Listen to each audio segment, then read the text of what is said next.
여러분 안녕하십니까? 포항 MBC 뉴스데스크입니다. 경북 동해안은 내일 대체로 흐리고 곳에 따라 비가 내리겠습니다.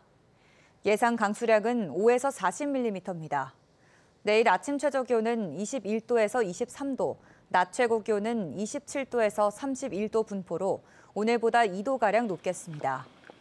동해상에 풍랑주의보가 내려진 가운데 바다의 물결은 1.5에서 4m로 높게 일겠습니다. 포항 지역 노동단체와 정당, 시민단체로 구성된 철강산업 위기 극복을 위한 시민공동대책위원회가 출범했습니다.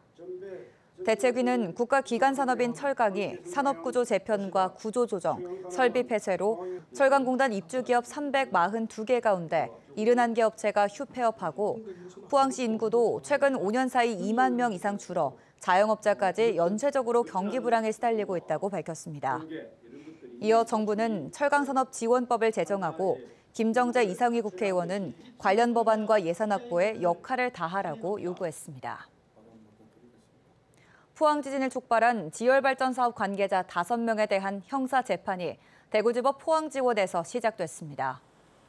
이들은 포항 지진 발생 7개월 전인 2017년 4월 규모 3.1 지진이 수리자극에 의한 유발 지진임을 알고도 주무부처에는 불가항력적인 자연지진으로 보고하는 등 미흡하게 대응한 혐의로 지난해 8월 재판에 넘겨졌습니다.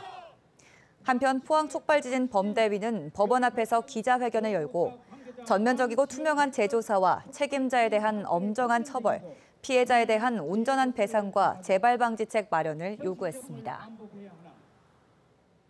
인구 소멸 지역인 영덕에 전국의 청년 예술가들이 모여들고 있습니다. 5개월간 영덕에 머물며 자유롭게 예술 활동을 할 수 있도록 영덕군이 재반시설과 비용을 지원하기 때문인데요. 앞서 시작한 청년 창업 지원 사업 등과 함께 청년 인구 유입의 마중물 역할이 기대됩니다. 장성훈 기자입니다. 영덕군 영해 만세시장에 마련한 청년 예술가들의 작업실. 전국에서 찾아온 청년 예술가들이 자신만의 작업에 몰두하고 있습니다. 평소 만화를 그리고 독립출판 일을 해온 고미랑 씨는 영덕의 아름다운 자연에 기대 사는 사람들과 산불로 자연을 잃은 사람들의 일상을 만화로 그리겠다는 구상입니다. 사람들을 만나서 인터뷰해서 만화에 싣고 혹은 제가 어떻게 살아가고 있는지를 일상 만화로 그렸거든요. 그런 부분들을 영덕에서도 잘 녹여서 만화를 그리고 싶습니다. 웹소설을 쓰는 장준우 씨는 영덕 지역만의 향토 설화와 전설을 기반으로 이야기를 쓰고 웹툰으로도 제작해볼 생각입니다. 그 괴시리 마을뿐만 아니라 여러 군데 설화가 많고 특히 숫자 7과 관련된 칠학신이라든지 무고의 그 7산녀들이 내려와서 북을 친 설화라든지 그런 것들의 설화나 지역. 설치미술가인 정승혜 씨는 장기 프로젝트로 진행 중인 농업 부산물을 재활용한 식물 벽돌에 이어 영덕의 특산품인 송이버섯을 주제로 작품을 선보일 계획입니다. 영해도 송이버섯으로 좀 유명한 지역인데 송이가 좀 까다롭긴 하지만 버섯 균사체를 중심으로 조형물 작업을 해보려고 하고 있습니다. 이번에 영덕군이 위촉한 청년 예술가는 모두 10명. 신청자가 많아 2대1의 경쟁률을 기록했습니다. 하반기에도 10명을 더 위촉할 예정인데 이미 7명이 선발됐습니다. 청년 예술가들에게는 앞으로 5개월간 숙소와 작업실 등 재반시설을 비롯해 생활비와 예술활동비가 지원됩니다. 영해면에는 올 초부터 청년 창업자들이 먼저 들어와 삶의 터전을 일구고 있는데 이번에 청년 예술가들까지 합세하면서 청년들이 살고 싶은 마을로 거듭나고 있습니다. 청년 예술가를 지원하고 청년들의 지역 살아보기 프로그램을 추진 중에 있습니다. 또한 청년 창업 지원 사업 등을 통해서 지역 인구 유입을 위해 영덕군은 내년까지 총 400억 원을 들여 영해면을 중심으로 청년 유입을 위한 다양한 지원 사업을 진행하고 있는데 인구 소멸 지역의 성공 모델이 될지 전국적인 관심을 모으고 있습니다. MBC 뉴스 장성훈입니다. 영덕의 대표적인 여름 축제인 2025 영덕 황금문어축제가 다음 달 2일부터 사흘간 영덕읍 50천 둔치 일대에서 펼쳐집니다. 올해 축제는 대형 산불 이후 처음 열리는 대규모 지역 축제로 황금은어 반도잡이와 물놀이 체험 등 다양한 프로그램으로 진행됩니다.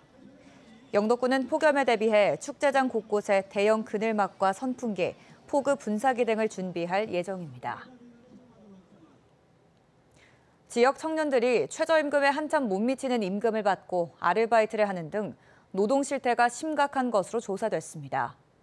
경기 악화 속에 소상인이 인건비 부담에 고통받고 있는 것도 현실이지만 그럴수록 청년들의 노동 환경은 더욱 열악해지고 있습니다. 보도에 권윤수 기자입니다. 더불어민주당 대구시당 대학생위원회가 최근 편의점 아르바이트 실태를 조사했더니 대구 북구의 한 편의점에서는 시급 6,500원을 주는 곳이 있었습니다.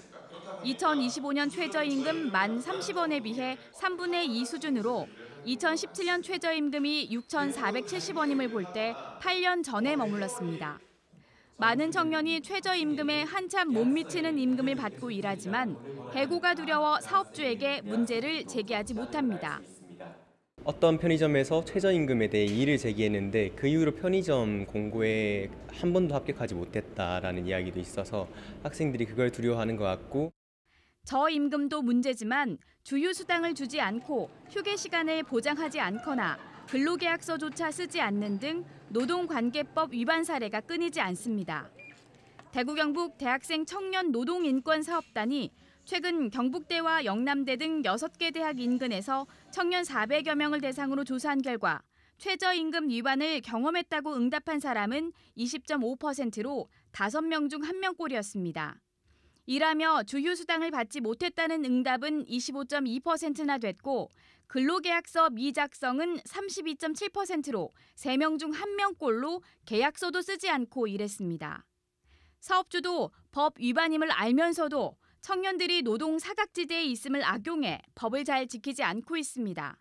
최저임금 위반율이 전국 최고라는 대구시의 현실에 대해서 대구시와 또 노동행정당국 또 지역의 시민사회도 같이 문제의 심각성을 인식하고 서로 각자의 역할을 제대로 해야 된다고 생각하고 각종 노동관계법이 강화되고 있고 감독기관, 지원단체가 존재해도 청년의 노동 환경이 나아지지 않고 있는 건 사회적 무관심 때문이라는 지적도 나오고 있습니다.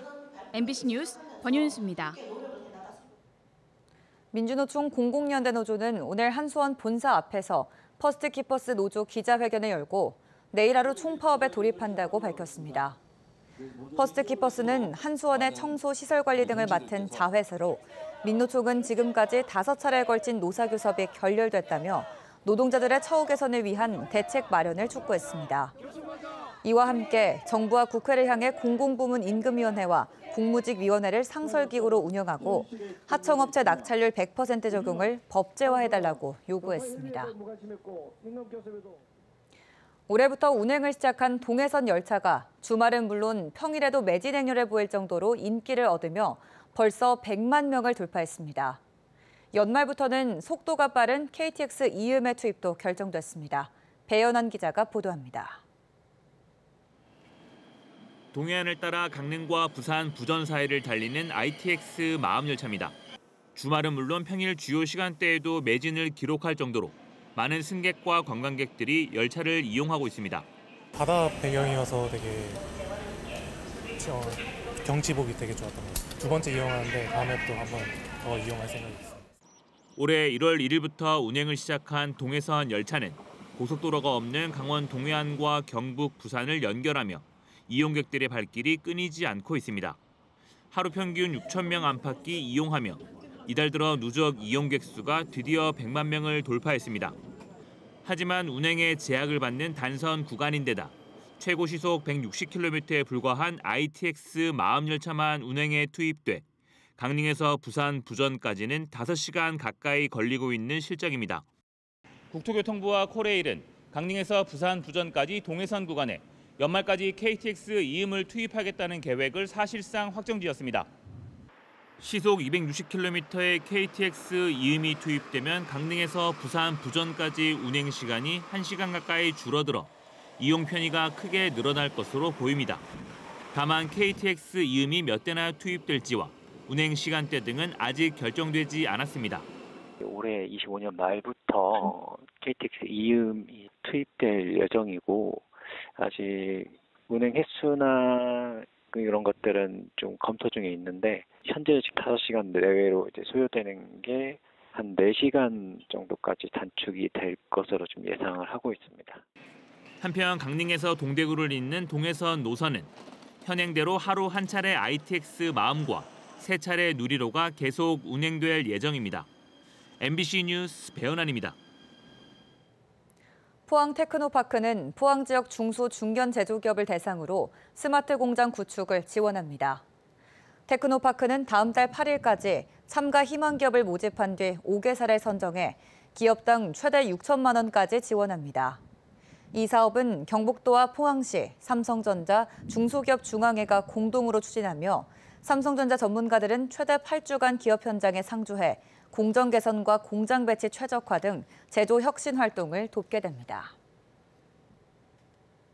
경상북도가 원자력 AI 바이오 분야 석학 9명을 K과학자로 위촉하고 과학기술 기반 지역 혁신을 이끌 K과학자 마을 조성을 본격화합니다. 원자력 분야 석학인 포스텍 김무환 특임교수와 알츠하이머 권위자인 안교환 명예교수 등이 참여해 국책사업 유치와 기업 자문, 과학 대중화에 나섭니다. 도는 연구 인프라와 정주 여건을 갖춘 지원 체계를 통해 과학기술 인재의 경북 정착을 유도할 계획입니다. 일본 방위성이 독도를 다케시마, 동해를 일본해로 표기한 어린이용 방위백서를 올해 들어 초등학교에 책자 형태로 배포한 사실이 알려졌습니다. 2021년 온라인 공개 이후 올해 처음 실물책으로 전국 초등학교에 배포된 것으로 군사 중심의 국가 간 교육이 어린이 대상이란 점에서 일본 내 교육당국도 우려를 표했습니다. 우리 외교부는 독도는 역사적, 지리적, 국제법적으로 명백한 대한민국 영토라며 즉각 시정을 촉구하고 대응 수위를 높이고 있습니다. 에코프로가 AI 혁신실을 신설해 제조 원가 절감 및 연구개발 역량 강화에 나섰습니다. AI 혁신실은 에코프로 그룹의 AI 전환을 위한 컨트롤 타워로 업무 전반에 걸쳐 AI 혁신을 추진할 예정이며 국내외 최고 수준의 AI 전문 기업과 협업할 예정입니다. 에코프로는 AI 분석 시스템 도입을 통해 제조 생산성과 연구개발 효율성을 30% 이상 향상시킨다는 목표를 설정했습니다. 경상북도가 최근 열린 국토외곽 먼섬 발전계획 수립 연구 용역 최종 보고회에서 울릉도 발전의 미래 전략을 담은 정책 로드맵을 마련했습니다. 로드맵 내용은 바이오 규제 자유특구 지정과 생활안정 프로젝트, 산체 혁신 클러스터 조성, 스마트 모빌리티 구축 등 5대 중점 프로젝트와 60여 개 실행 과제입니다. 경상북도는 이번 결과를 바탕으로 울릉도를 국토 외곽 발전의 선도 모델로 육성할 방침입니다. 포항 구룡포 일본인 가옥거리에 방치된 통신선 문제가 국민권익위원회 조정으로 해결할 실마리를 찾게 됐습니다. 포항 구룡포 주민 540여 명은 일본인 가옥거리에 잘리고 늘어진 통신선과 전선들로 인해 미관을 해치고 안전사고 우려가 있다며 지난 3월 국민권익위에 집단 민원을 제기했습니다.